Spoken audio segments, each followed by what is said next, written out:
오늘은 2021년의 마지막 주일입니다. 어제 제가 주보를 만들면서 앞머리에 52호 이렇게 딱 써놓는데 참 감회가 새롭더라고요. 52주째 되는 주일. 연초에 제가 1호 주보를 만들 때만 해도 참 올 한 해에 기대하는 게 정말 많았었거든요. 코로나가 종식이 되면 교회가 이렇게 되고 뭐 이런 좀 희망에 찬 그런 연초였었는데 누구나 그랬겠죠. 저뿐만이 아니라 연초에는 저마다 다 소원하는 게 있었을 겁니다.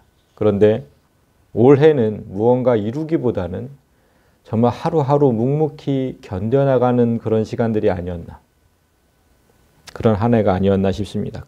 그럼에도 주 안에 있는 성도들을 지키시고 인도하신 하나님 앞에 감사드립니다. 연말이면 교회마다 성탄절 예배와 송구영신 예배를 드리죠. 그런데 저희는 성탄 예배와 마찬가지로 송구영신 예배도 드리지 않습니다. 그 송구와 영신 그거 진짜 하고 싶으면요. 송구 예배는 오늘 마지막 주일 하면 되고 영신 새로운 한 해를 맞는 그 예배는 또 첫 주에 하면 되거든요. 1월 첫 주에. 그거를 굳이 교회가 밤 31일 밤 12시쯤에 모여가지고 그 예배를 드려야 할 아무 이유가 없습니다. 그거 정말 굳이 그 교회가 그런 시간에 모여가지고 그 행하는 순서들을 보면 아직도 교회에 샤머니즘이 얼마나 많이 남아있는지를 알 수 있습니다. 샤머니즘, 무속신앙이요. 그게 정말 많이 보이거든요. 대대로 우리 조상들은 섣달 금음이 되면, 그러니까 1년의 마지막 날이죠. 그 날이 되면 집안 곳곳을 청소하고 밤에는 온 집안의 불을 다 켜놨다고 합니다. 한 해의 마지막 날에 송구영신한다는 의미와 또 집을 환하게 밝혀놓음으로써 집안에 있던 그 모든 액을 다 없애고 새해에는 깨끗하고 좋은 일만 생기라는 의미가 담겨 있었다고 합니다. 이런 샤머니즘 전통이 기독교에 들어오면서 그 예배라는 형태로 들어온 겁니다. 송구영신 예배. 신대원 스승이셨던 이상원 교수님이라는 분이 있는데 그분께서 목회와 신학이라는 책에서 이렇게 주장하셨습니다.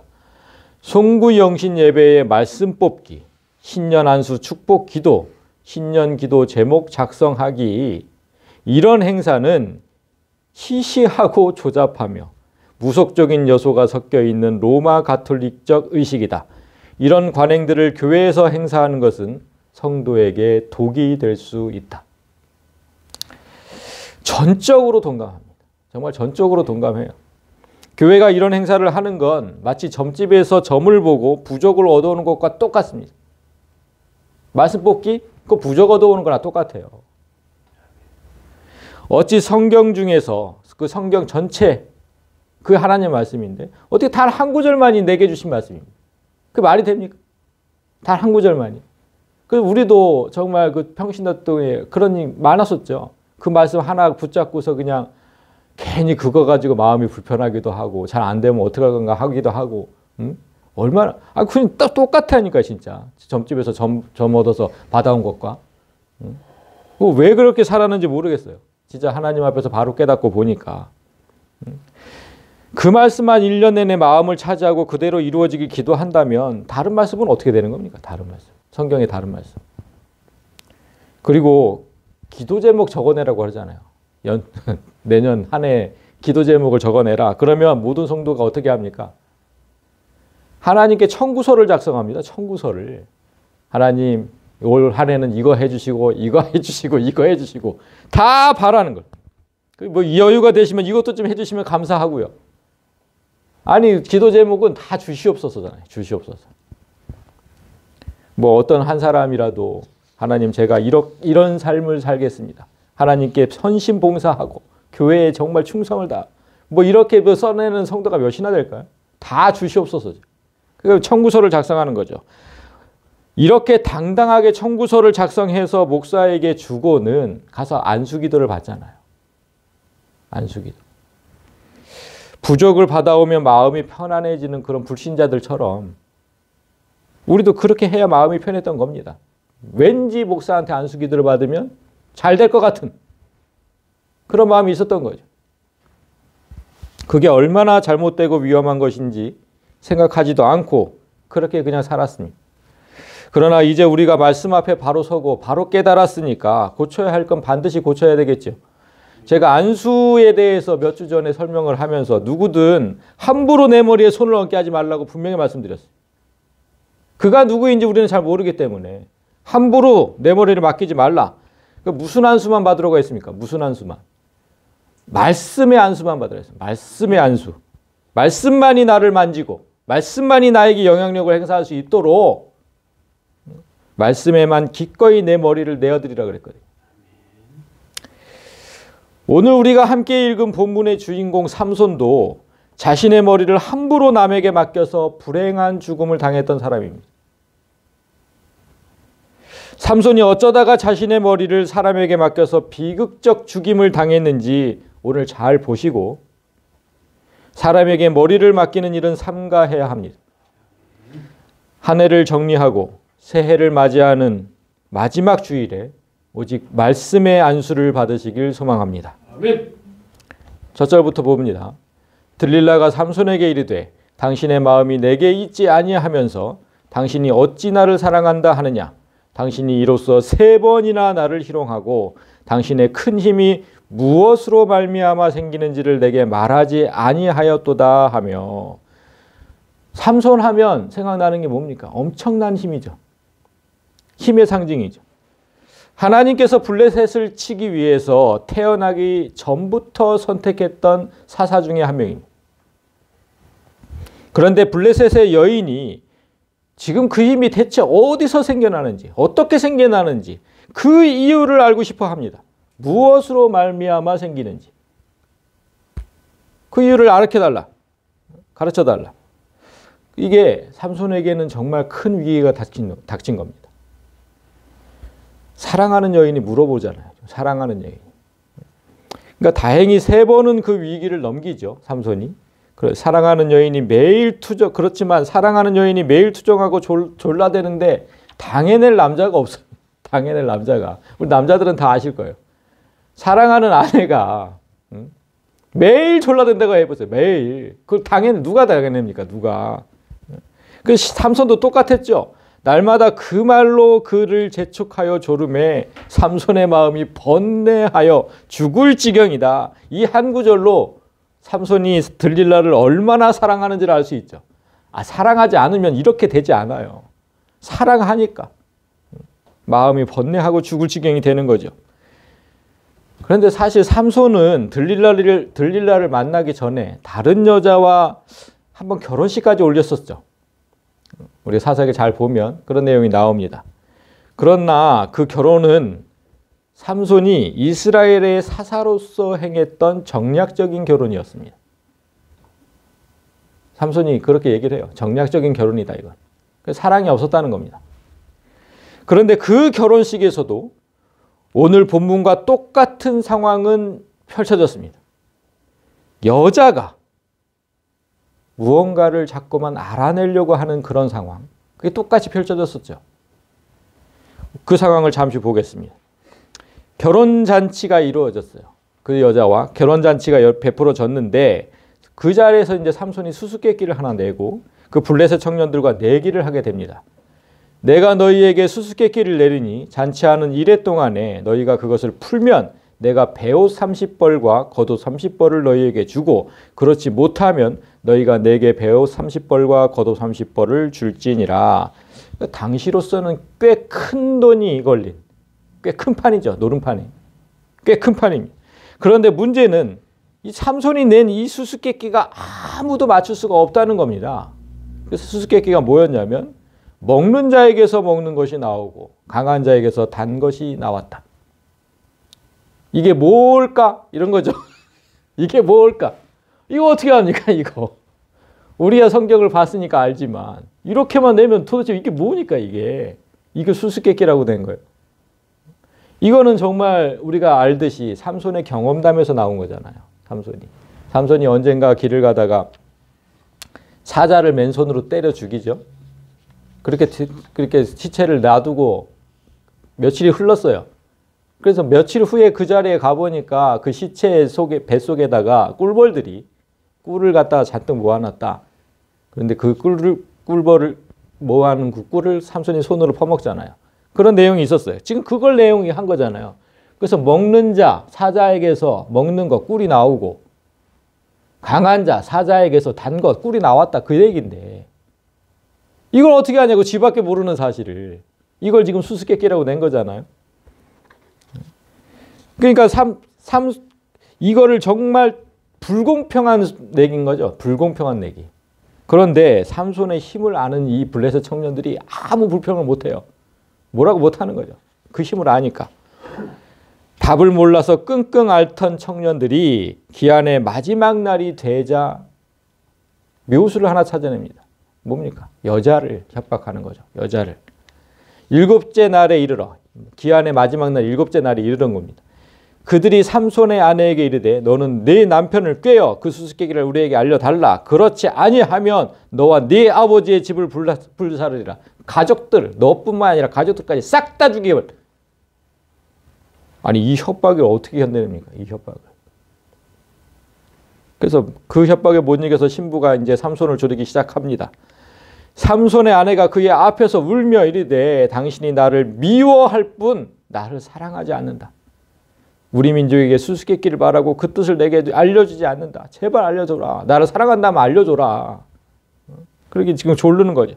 그러니까 들릴라의 경우처럼 오늘 우리가 함께 읽었던 그 본문의 들릴라처럼 이제 막 결혼한 아내가 이렇게 말하면 당해낼 재간이 없어요. 남자들은. 사랑하지 않는다고 막 이러고 막 그냥 토라지고 막 떼쓰고 어떻게 말을 안 해줍니까? 한 남자도 당해낼 사람이 없어요. 한 남자도. 그래서 삼손이 7일 동안 그들이 잔치할 때 그의 아내가 그 앞에서 울며 그에게 강요함으로 얼마나 심하게 강요를 하는지. 일곱째 날에는 그가 그의 아내에게 수수께끼를 알려주매 그의 아내가 그것을 자기 백성들에게 알려주었더라. 울며 불며 매달리는 아내에게 할 수 없어서 마침내 답을 가르쳐 줍니다. 이 답은 당연히 블레셋 청년들에게 옮겨가죠. 약속한 날이 끝나기 직전에 그들이 당당하게 삼손에게 답을 얘기합니다. 일곱째 날 해지기 전에 딱 시간에 맞춰서 성읍 사람들이 삼손에게 이르되 무엇이 꿀보다 달겠으며 무엇이 사자보다 강하겠느냐 한지라. 삼손만 알고 있는 경험담인데 너무나 본 것처럼 얘기를 하니까 삼손이 내 아내가 얘기했구나. 딱 알죠? 분노하죠. 그 아내에게도 분노하고. 그래서 이제 그 결혼은 마침내 그냥 파탄이 나버리고 맙니다. 삼손이 너무너무 그 아내한테 화가 나서 파탄이 나죠. 그냥 아내를 버리고 가죠. 그냥. 파탄이 납니다. 그런데 여러분, 지금 여기서 우리가 지금 유심히 볼 게 있는데요. 블레셋 청년들이 말한 답, 이 답을 좀 유심히 보십시오. 빨간 줄. 무엇이 꿀보다 달겠으며 무엇이 사자보다 강하게 되냐. 우리가 성경을 몰랐다면, 안 읽어봤다면, 그 삼손의 얘기를 잘 몰랐다면 이 빨간 줄의 답이 뭐겠습니까? 그 사자 경험담 말고 말씀이요? 아, 역시 꿀보다 단 말씀. 말씀이 강하죠. 근데 저기 우리 일반적인 그 성도의 경우를 모든 사람의 경우라면 돈이요? 돈도 될 수 있겠네. 근데 정확한 답이 하나 있습니다. 모든 사람, 믿든 안 믿든, 믿는 사람이든 안 믿는 사람이든 모든 사람에게 딱 해당되는 답이 있어요. 사랑입니다. 사랑.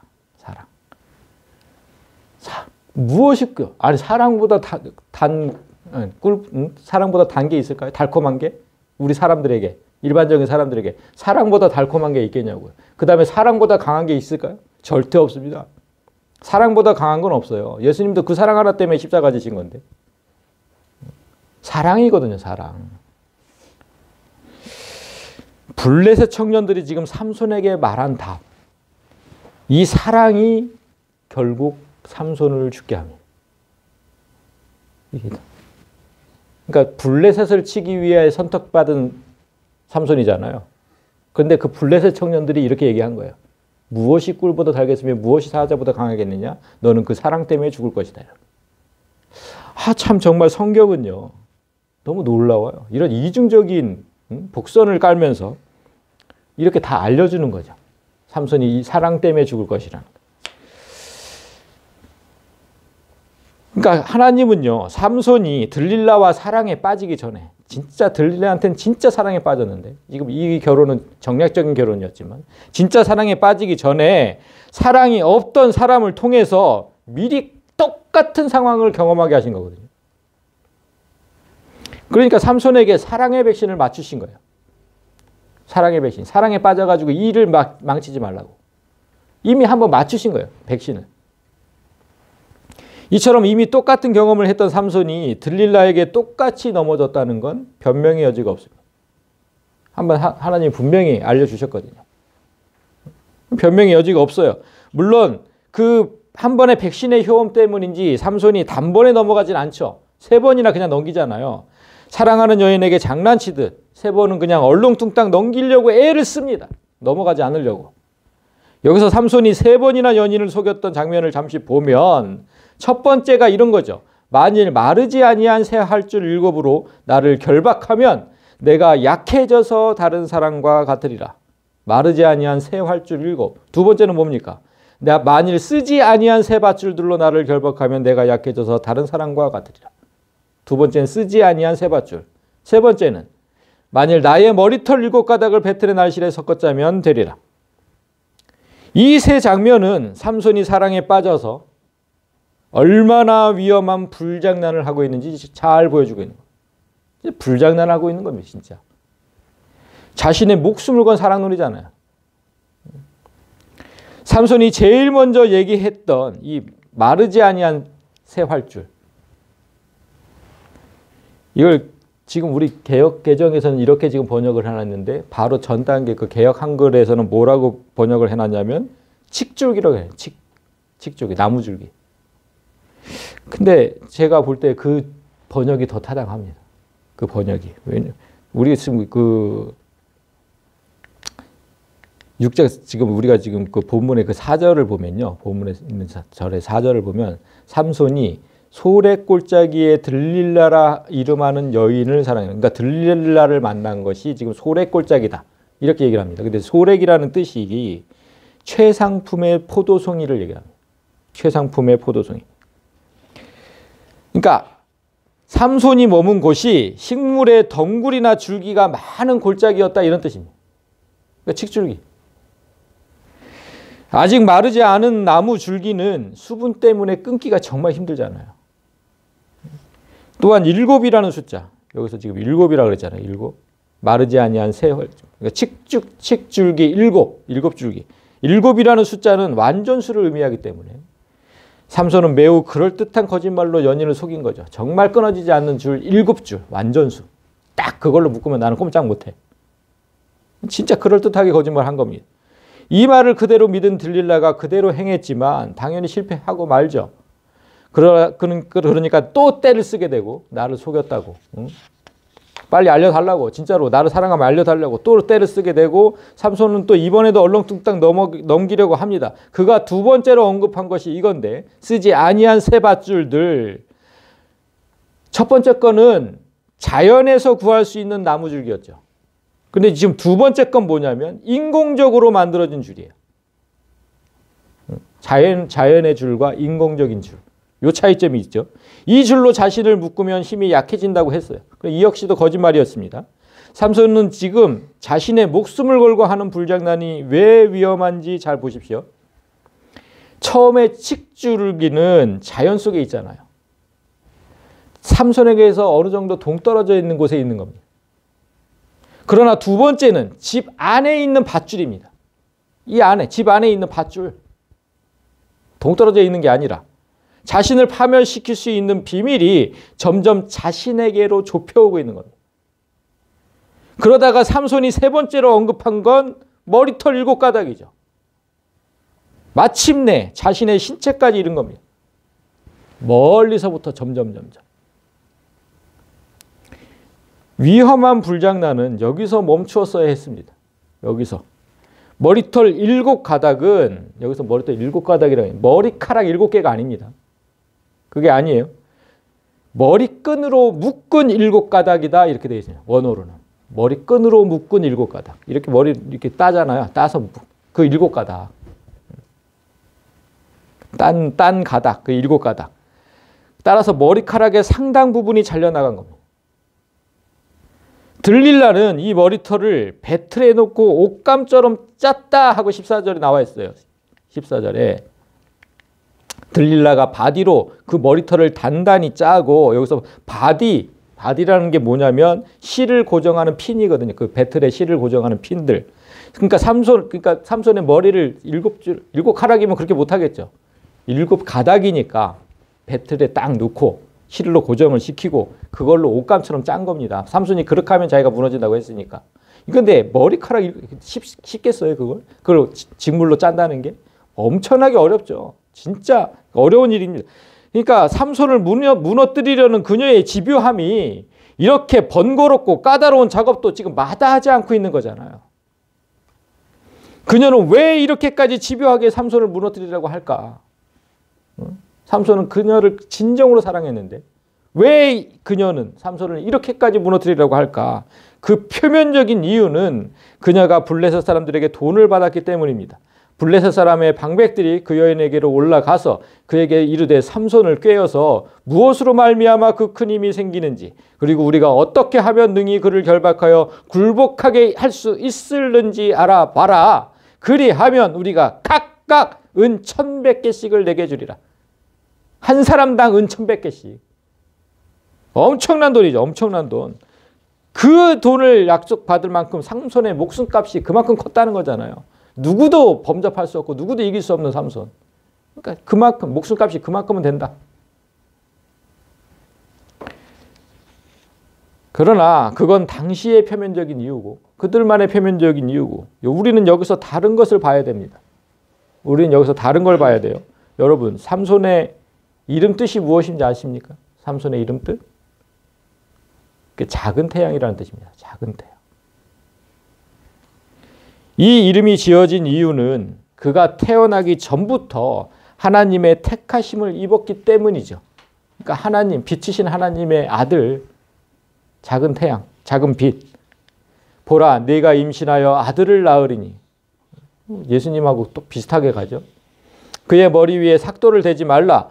이 아이는 태에서 나옴으로부터 하나님께 바쳐진 나시린임이 됨이라. 그가 블레셋 사람의 손에서 이스라엘을 구원하기 시작하리라. 삼손은 지금 나시린이었다 이렇게 얘기합니다. 나시린이 뭡니까? 나시린의 뜻을 보면 하나님의 사람으로 구별되어서 스스로 하나님께 서원하고 자신을 하나님께 드리는 자, 이렇게 되어 있습니다. 뜻이. 그러니까 구약시대 제사장, 구약시대 성전 봉사는 어느 지파만 할 수 있었습니까? 레위 지파잖아요. 근데 삼손은 레위 지파가 아니라 단 지파였습니다. 그러니까 레위 족속이 아닌 사람 중에서 하나님께 헌신 봉사하고 싶은 사람이 있을 수 있잖아요. 저도 진짜 성전에서 봉사하고 싶습니다. 이런 사람이 있을 수 있잖아요. 그런 사람을 위해서 하나님께서 특별하게 제정하신 제도가 바로 이 나시린 제도예요. 레위만 할, 그건 좀 그렇잖아요. 나도 하나님께 봉사하고 싶은데. 그래서 하나님께서 제정하신 걸 보면 이스라엘 자손에게 전하라. 남자나 여자가 특별한 서원, 곧 나시린의 서원을 하고 자기 몸을 구별하여 여호와께 드리려고 하면 하나님께서 정하신 성전 봉사자들이 이미 존재하고 있기 때문에 나시린은 자신이 자발적으로 서원하는 게 원칙입니다. 하나님이 정하시는 애들은 있잖아. 레위인들. 그러니까 그 외에 자발적으로. 이게 원칙이에요. 그러니까 나시린의 서원을 하고 자기가. 그런데 삼손은 이 원칙에서 지금 제외된 거예요. 태어나기 전부터. 하나님께서 너는 딱 그렇게 얘기했잖아요. 아까. 이 아이는 태에서 나옴으로부터 하나님께 바쳐진 나시린이다. 자기가 뭐 하질 않았어요. 자기가. 원래 나시린은 그게 원칙인데. 그러니까 하나님께서 정말 특별히 택하신 사사거든요. 사사 중에 이렇게 얘기한 사사는 삼손밖에 없어요. 나오기 전부터 사사가 된 거예요. 그래서 이름을 작은 태양이라고 진 거예요. 빛의 아들이라고. 그런데 지금 그 빛을 꺼뜨리려고 하는 들릴라라는 이름은 어디서 나왔냐면 밤이라는 뜻에서 나왔어요. 밤, 어둠. 완전 반대죠. 그러니까 빛이 지금 어둠에 푹 빠져 있는 거잖아요. 그런데 여러분 그게 말이 됩니까? 빛이 어둠에 빠진다는 게? 아니 어두운데 빛이 가면 그 어둠이 없어지는 거지. 어떻게 빛이 어둠에 빠집니까? 이 말도 안 되는 일이 지금 벌어지고 있는 거예요. 그런데 중요한 건 우리가 지금 딱 삼손과 같다는 거거든요. 우리도 자발적으로 서원에서 구별된 백성이 되지 않았어요. 택하신 백성이 되지 않았어요. 우리가 언제 자발적으로 내가 하나님 백성이 되겠습니다 했습니까? 우리도 성경을 보면 내가 태어나기 전부터 이미 하나님께서 나시린으로 정하셨다 이렇게 돼 있잖아요. 우리도 똑같아요. 우리도 창세 전부터 택하사 분명히 돼 있잖아요. 우리도 삼손하고 똑같이 그렇게 나시린으로 정해졌어요.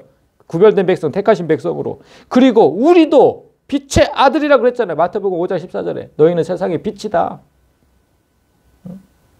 태양 똑같아요. 삼손이 빛이면 우리도 빛이고 그가 태어나기 전부터 나시린이었으면 우리도 그렇고 똑같잖아요.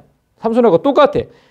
따라서 지금 들릴라가 삼손에게 하는 걸 잘 봐야 되는 겁니다. 죄의 욕망이 얼마나 우리를 넘어뜨리기 위해서 정말 집요하게 달라붙는지를 이 삼손 이야기를 통해서 잘 모아야 된다 이 말입니다. 그 집요함에 굴복해서 삼손이 자신에게서 가장 먼 곳에 있던 칡줄기를 시작해서 결국 자신의 머리까지 내어주고 있잖아요. 그럼 우리에게 무엇을 말하는지 생각을 해봐야죠.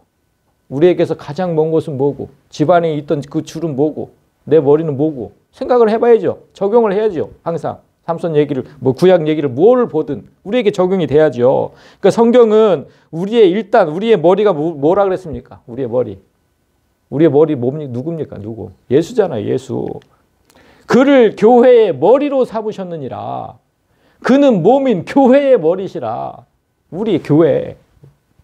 우리의 머리는 항상 예수예요. 예수. 그렇다면 내가 예수와 가장 멀리 떨어져 있는 것을 사탄에게 내어주더니 결국은 예수 자체를 사탄에게 내어줬다. 지금 그 얘기거든요. 삼손 얘기는. 한번 생각해 봅시다. 일단 우리한테 가장 먼 것이 뭔지를 한번 생각을 해보죠. 우리는 주일을 제외한 7일 중에 6일을 세상에서 보내죠. 직장이든 학교든 거기서도 보냅니다. 그것은 얼마든지 사탄에게 내어주어도 괜찮다고 생각한 거예요. 삼손처럼. 교회도 아니고 세상인데 세상에선 담배도 펴도 되고 술도 좀 마셔도 되고 내가 무슨 망령된 말을 행해도 되고 세상이니까 그건 얼마든지 사탄에게 좀 내어줘도 괜찮다 이렇게 생각하는 성도들. 그곳에서는 나시린이 지켜야 할 계명을 지키지 않아도 된다고 생각하는 거예요. 삼손이 무너진 이유는 나시린이 지켜야 할 걸 지키지 않았기 때문이거든요. 나시린이 반드시 지켜야 할 세 가지가 뭐였냐면 민수기 6장에 나와 있습니다. 포도주와 독주를 멀리하며 포도주로 된 초나 그 초 있잖아요. 그 식초. 응? 포도주로 식초 만드는 그걸 뭐라 그러지? 먹는 식초 그거? 감식초 아니 홍초 같은 거 그런 거 그거 독초나 독주로 된 초를 마시지 말며 포도즙도 마시지 말며 생포도 이거 너무 심하잖아요. 생포도, 건포도 이런 것까지도 먹지 말지니 자기 몸을 구별하는 모든 날 동안에는 포도나무 솟아는 씨나 껍질이라도 아무것도 먹지 마. 그러니까 술의 숫자도 끝내지도 말라는 거예요. 술의 숫자도 끊어지도 말라. 나시린은 너무 심하죠. 생포도 발효시킨 것도 아니고 생포도, 건포도 정말 술의 시옷자도 꺼내지 말라는 거예요. 이게 첫 번째 규칙이고 두 번째는 삭도를 그러니까 칼을 절대로 그의 머리에 대지 마라. 머리 깎지 마라. 자기 몸을 구별하여 여호와께 드리는 날이 차기까지 그는 거룩한즉 그러니까 자기가 서원을 할 때 하나님 제가 3년 동안 하나님 앞에 봉사하겠습니다. 그럼 3년이에요. 자기가 정하는 거예요. 그것도. 그 날이 차기까지 그는 거룩한즉 그의 머리털을 길게 자라게 할 것이며 머리카락 일부라도 자르면 안 되는데 삼손은 이미 7가닥이나 잘린 상태죠. 자, 마지막 세 번째 지켜야 할 사항이 뭐냐면 자기 몸을 구별하여 여호와께 드리는 모든 날 동안은 시체를 가까이 하지 말 것이요 그의 부모 형제자매가 죽은 때에라도 그로 말미암아 몸을 더럽히지 말 것이니 어떠한 경우에도 시체를 만지지 마라. 이것이 마지막 규칙인데 삼손은 시체를 밥 먹듯이 만졌습니다. 아까 그 수수께끼 사자 시체도 뭐 거기서 뭐 꿀도 퍼먹고 그리고 그 수수께끼에 져가지고 그 300벌의 옷을 구할 때 그 블레셋 사람들 300명 쳐가지고 그 시체에서 다 옷 꺼냈거든요. 밥 먹듯이 만졌죠. 밥 먹듯이. 안 어긴 게 하나도 없어요. 머리도 잘리고 술도 마시고 다. 술 마신 것도 이제 봅시다. 그러니까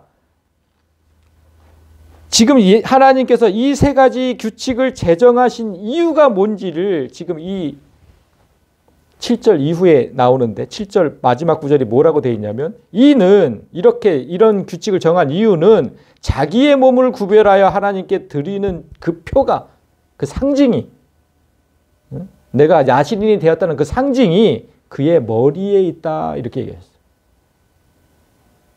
내가 나실인이 된 상징은 내 머리에 있다. 예수님이 우리의 머리이기 때문에 네가 잘못하면 머리이신 예수께서 욕을 얻어먹는다 그런 뜻입니다. 우리 구별된 나실인. 따라서 교회에서 멀리 떨어진 직장, 학교 그런 곳이라고 해서 달라질 건 하나도 없습니다. 그 어느 곳이든 우리가 잘못하면 우리의 머리이신 예수님이 욕을 얻어먹는 거예요. 그 멀리 떨어져 있는 거 뭔 상관입니까? 나는 거기 뭐 어차피 나실인인데. 그런데 거기에 그치지 않고 삼손은 지금 집안에 있던 밧줄도 사탄에게 넘겨줬잖아요. 집안에 있던 밧줄이 뭐겠습니까? 두 번째 얘기했던 집안에 있던 밧줄이 뭘까요? 우리 생각해 보세요. 이 교회 안에 밧줄이 있어요. 우리를 묶는 밧줄. 그게 뭘 것 같아요? 율법이에요. 율법. 교회 안에 있는 율법. 삼손은 율법으로 나를 묶으면 꼼짝하지 못할 것이라고 말한 거예요. 맞죠? 율법은 죄를 드러내는 역할을 하니까. 죄인을 만드는 게 율법이잖아요. 그러니까 나를 꼭 묶어내는 거 맞아요.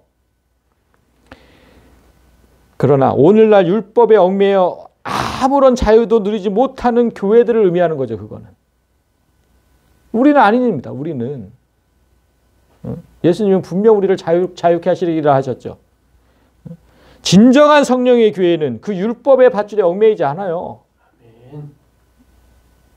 그냥 성령이 없는 교회니까 그 율법에 그냥 매여서 사는 거죠. 그리스도의 의로움이 이미 그 교회에 있는 교회는 절대로 율법에 얽매이지 않습니다. 하나님께서 함께 하시는 삼손도 이때까지는 그 사실을 증명해요. 그 삼손이 첫 번째, 두 번째 그 유혹을 어떻게 이겨냈냐면 삼손이 그 줄들을 끊기를 불탄 삼실을 끄는 같이 하였고 삼손이 팔 위에 줄 끊기를 실을 끄는 같이 하였고 너무나 불탄 줄, 실 이거 끄는 것처럼 간단하게 이런 것으로는 절대로 하나님의 사람을 묶지 못한다. 지금 이렇게 얘기한 거죠. 하나님의 사람, 이때까지는 하나님의 사람이었으니까. 뭐 율법? 뭐 세상? 어떤 것도 나를 묶지 못해요. 하나님의 사람은. 문제는 세 번째죠. 문제는 세 번째. 절대로 건드려서는 안 되는 머리를 건들고 만 거예요. 그건 건들지 말았어야죠. 우리의 머리 대신 예수는 건들지 말았어야죠. 오늘날 예수 자체를 훼손하는 교회가 얼마나 많은지 모릅니다. 그들의 주장을 들어보면 가관도 아닙니다. 제가 한 주간 동안 그 인터넷상에서 그 주장하는 것들을 들어보면 진짜 저것들이 교회인가 싶기도 하고 요즘 그 중에서 가장 핫하게 떠오르는 주장이 뭐냐면 능동순종이라는 거예요. 능동순종. 들어보셨어요? 능동순종? 그럼 능동순종이 있으면 수동순종도 있겠죠. 나는 무슨 이딴 말을 만들어내는지 수동순종은 뭐냐면 예수님께서 십자가에 달리신 거예요. 그걸 수동순종이라고 얘기해요. 난 그것도 마음에 안 들어요. 자기 자발적이 아니라 어쩔 수 없이 매달렸다는 거잖아요. 수동은. 그 능동순종은 뭐냐면 예수께서 율법을 지켜서 의로움을 획득했다는 거예요. 그러니까 하나님이신 그분이 율법을 지키기 전하기 전에는 의로움 자체도 없어가지고 하나님이신데 너무 화가 나서 제가 그분이 의롭지 못해서 율법을 지켜서 의를 획득했다고 주장하는 무리들이 얼마나 많은지 몰라요. 교회마다. 이게 불붙듯이 퍼지고 있어요. 능동순종이. 우리는 정말 코웃음밖에 안 나오는데 우리 교단에도 많다니까. 우리 교단에도. 이런 사탄 같은 것들이. 이를 능동순종이라고 하면서 그런 자들은 기독론의 기자도 모르는 거죠. 정말 기독론의 기자. 우리 조직신학에서 기독론 배웠잖아요. 그러니까 예수가 어떤 존재인지도 모르는 거죠. 그런 자가 무슨 목사고 한 교회를 담임하는 자입니까? 삼손처럼 그들도 절대로 건드려서는 안 되는 우리의 머리를 건든 겁니다. 우리의 머리를. 17절 삼손이 진심을 드러내요. 진심으로 그에게 이르되 들릴라에게 내 머리 위에는 삭도를 대지 아니하였다. 이는 내가 모태에서부터 하나님의 나시린이 되었기 때문이다. 만일 내 머리가 밀리면 내 힘이 내게서 떠나고 나는 약해져서 다른 사람과 같으리라. 7가닥이 잘려나간 것으로는 부족했는지 이제 그 머리를 통째로 내어주죠. 통째로. 내 머리를 밀면 싹 그냥 밀면 통째로 내어주는 거죠.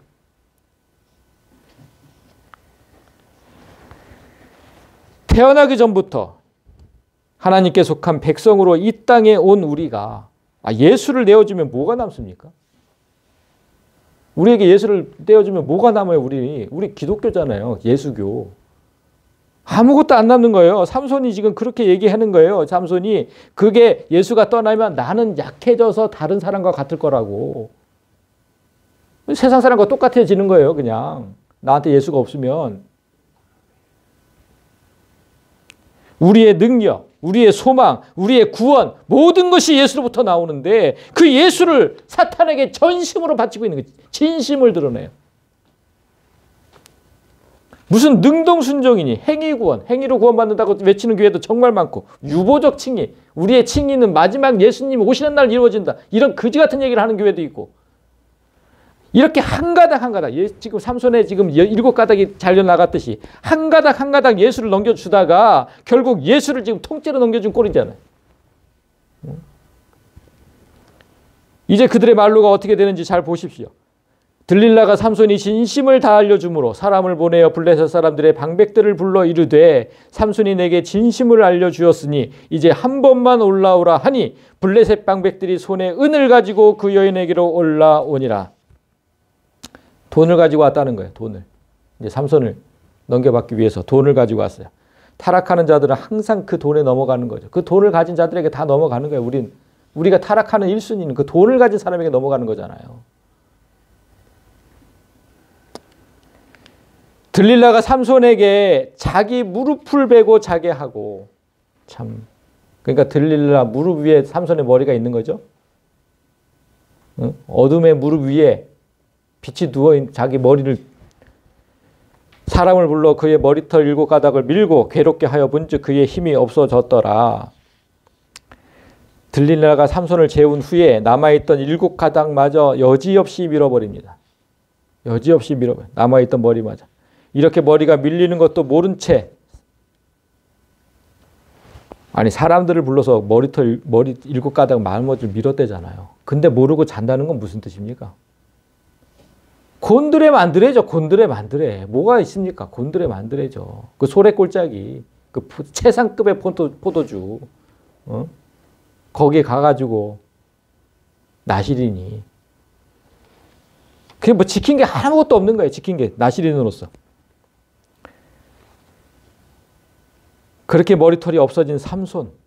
그럼 예수가 없는 성도 똑같은 거죠. 예수가 없는 성도. 당연히 힘이 없어졌더라. 당연히 힘이 없어졌더라. 들릴라가 이르되 삼손이여 블레셋 사람이 당신에게 들이닥쳤느니라 하니 삼손이 잠을 깨며 이르기를 내가 전과 같이 나가서 몸을 떨치리라 하였으나 여호와께서 이미 자기를 떠나신 줄을 깨닫지 못하연. 3번이나 묶인 줄을 쉽게 끊어낸 삼손이었지만 이번에는 웬일인지 꼼짝달싹하지 못합니다. 그 이유를 설명한 구절이 너무너무 마음이 아픕니다. 여호와께서 이미 자기를 떠나셨다. 이 너무 마음이 아프죠.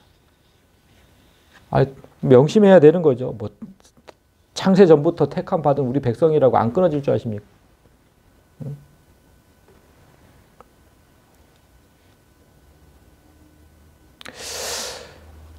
마지막 구조 봅시다. 블레셋 사람들이 그를 붙잡아 그의 눈을 빼고 끌고 가사에 내려가 놋줄로 매고 그에게 옥에서 맷돌을 돌리게 하였더라. 블레셋 청년들이 삼손이 낸 수수께끼 답을 말할 때 그 사랑 때문에 삼손이 죽을 것이라고 암시를 했었잖아요. 네가 그 사랑 때문에 죽을 것이다. 사랑의 눈이 멀어 그의 머리를 팔아버렸잖아요. 그런 삼손이 그의 눈이 진짜 멀어버렸잖아요. 그의 눈이. 사랑의 눈이 멀다가. 이들이 삼손을 지금 가사로 끌고 내려갔잖아요. 가사. 왜 가사로 끌고 내려갔는지를 잠깐 봐야 돼요. 삼손이 들릴러를 만나기 전에 가사에 있었거든요. 가사에서 무슨 일이 있었는지 봅시다. 삼손이 가사에 가서 거기서 한 기생을 보고 창녀를 보고 동침을 한 거죠. 참 가지가지 한 거죠. 가지가지. 가사 사람들에게 삼손이 왔다고 알려짐에 그들이 곧 그를 애워싸고 밤새도록 성문에 매복하고 밤새도록 조용히 하며 이르기를 새벽이 되거든. 그러니까 창녀와 잠자고 나오거든. 그를 죽이자. 이렇게 된 거예요. 그런데 삼손이 밤중까지 누워있다가 그 밤중에 일어나 성 문짝들과 문이 얼마나 큽니까? 그 문짝들과 두 문설주와 문빗장을 빼서 그것을 모두 어깨에 메고 헤브론 앞산 꼭대기로 가서 버렸다는 거잖아요. 얼마나 힘이 셌으면. 이런 삼손을 누가 당합니까? 이런 삼손을. 응? 이후에 삼손이 소래 꼴짝이에 들리라 이러면 이렇게 된 거거든요. 오늘 본문이. 그 가사에서 이런 일이 있었던 거예요. 들릴라를 만나기 전에 이런 수모를 당했기 때문에 한번. 그곳으로 가서 똑같이 수모를 주는 거예요. 지금 그 가사. 내가 당한 만큼 그곳에서 똑같이 주겠다. 자, 여러분 이렇게 태어나기 전부터 나실인인 우리가 삼손처럼 육신의 정욕대로 놀면 그곳이 나를 가두는 감옥이 된다 이거지. 지금 그곳이 나를 가두는 감옥이 된다. 응? 그에게 옥에 가두고 맷돌을 돌리게 했다. 육신의 정욕대로 사는 그곳이 나한테 감옥이 되는 거예요. 성도들 진짜 명심하셔야 됩니다. 감옥에서 짐승처럼 맷돌을 돌리는 거죠. 빛의 아들이 암흑 속에서 살아가는 겁니다. 한때는 그 14절부터 15장을 잘 보시면 나귀 턱뼈로 블레셋 사람 1000명을 죽인 적도 있어요. 나귀 턱뼈로. 그런데 지금 블레셋의 나귀가 되었잖아요. 블레셋의 나귀가. 그리고 여우꼬리에 횃불을 달아서 블레셋 곡식밥을 밭을 다 태운 적도 있었어요. 읽어보신 부분 다 알겠지만. 근데 이제 블레셋 곡식을 빻는 그런 짐승이 되어버렸잖아요. 그렇게 그냥 심판하던 자에서 종처럼 되어버렸잖아요. 삼손의 이런 모습은 욕망에 끌려다니는 나실인의 삶이 어떤 결과로 이어지는지 너무나 잘 보여주고 있잖아요. 보면 좀 깨닫고 고쳐야 될 건데.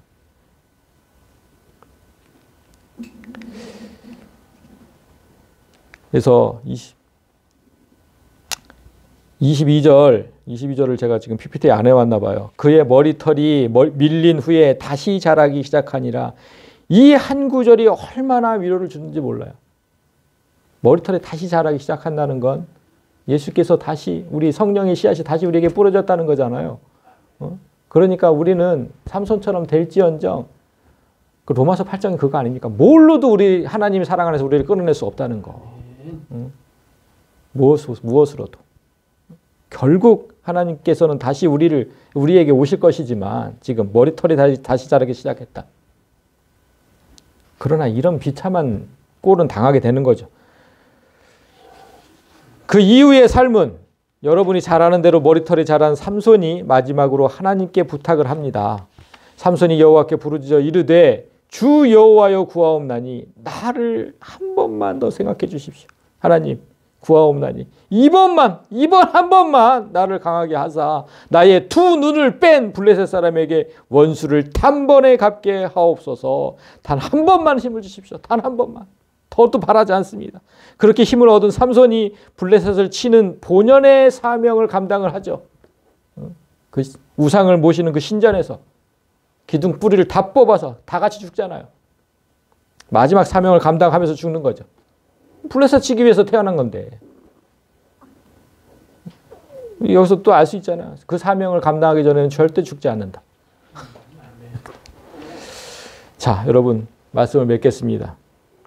이제 한 해를 돌아보고 정리하는 시간에 하나님께서 삼손의 이야기를 들려주신 이유를 바로 알아야 합니다. 제가 마지막 주간에 어떤 말씀을 전해야 합니까? 처음에 삼손 얘기 전혀 와닿지 않았습니다. 전혀. 무슨 상관입니까? 마지막 주하고 삼손하고. 그런데 하나님께서 깨닫게 해주셨어요.